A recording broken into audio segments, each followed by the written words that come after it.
Hi friends. இன்னைக்கு நம்ம காலையிலேருந்து சாயந்தரம் வரைக்கும் என்ன பண்ண போறோன்னு பார்க்கலாம் வாங்க. இன்னைக்கு காலையிலேயே நான் வந்து சாப்பாடு, பாவக்காய் குழம்பு, அவரைக்காய் பொரியல், மோர் இது எல்லாமே செஞ்சாச்சுங்க.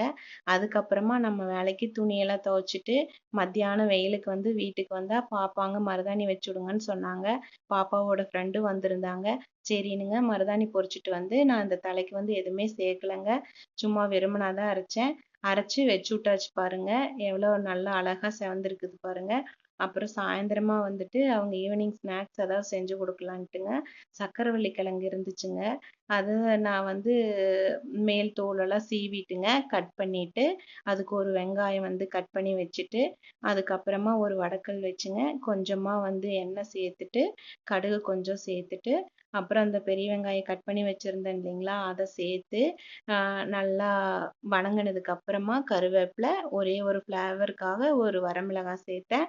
அதெல்லாம் சேர்த்து நல்லா வணங்கிட்டு பொடி பொடியாக கிழங்கு கட் பண்ணி வச்சுருந்தேனுங்க அதையும் சேர்த்துட்டுங்க அதுக்கு லைட்டாக உப்பு சேர்த்துட்டுங்க அதுக்கப்புறமா மஞ்சத்தூள் கொஞ்சம் வீட்டில் அரைச்ச மிளகாத்தூள் கொஞ்சமாக சேர்த்துட்டுங்க அதை நல்லா கலந்து விட்டுட்டுங்க லைட்டாக கொஞ்சமாக தண்ணி ஊற்றணுங்க அதிகமாக ஊற்றக்கூடாது.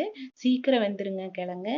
அதனால் லைட்டாக தண்ணி சேர்த்து அதை வந்து ஒரு 5 மினிட்ஸ் ஒரு தட்டு போட்டுங்க அதை மூடி வச்சுட்டா நல்லா வெந்துக்குங்க.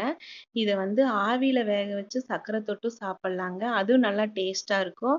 எங்க பாப்பா தம்பிக்கு இந்த கார உப்பு சேர்த்து சாப்பிட்டா அதுவும் ரொம்ப பிடிக்கும். நான் அடிக்கடி இந்த மாதிரி தாங்க செஞ்சு தருவேன். அப்புறம் வந்துட்டு ஸ்கூல் விட்டு வரும்போது சாயந்தரமா ஈவினிங் ஸ்நாக்ஸ் செஞ்சு கொடுத்தோம்னா நல்லா சாப்பிடுவாங்க. நான் இந்த மாதிரி அடிக்கடி செஞ்சு கொடுப்பேனுங்க. இது நல்லா இருக்கும். நீங்க வேணா ஒரு டைம் இந்த மாதிரி ட்ரை பண்ணி பாருங்க. இது வெந்ததுக்கு அப்புறமா கொஞ்சமா தேங்காய் பூ நான் சேர்த்துருக்கிறேனுங்க. நான் வந்து உங்ககிட்ட சொல்லலை காமிக்கல தேங்காய் பூ போட்டதை. நான் வந்து தேங்காய் பூ சேர்த்துருக்கிறேனுங்க.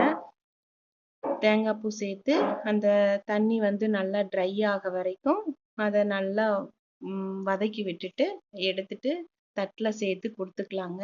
இது வந்து குழந்தைங்க நல்லா விரும்பி சாப்பிடுவாங்க. நீங்கள் ஒரு டைம் ட்ரை பண்ணி பாருங்கள் ஃப்ரெண்ட்ஸ். Bye friends.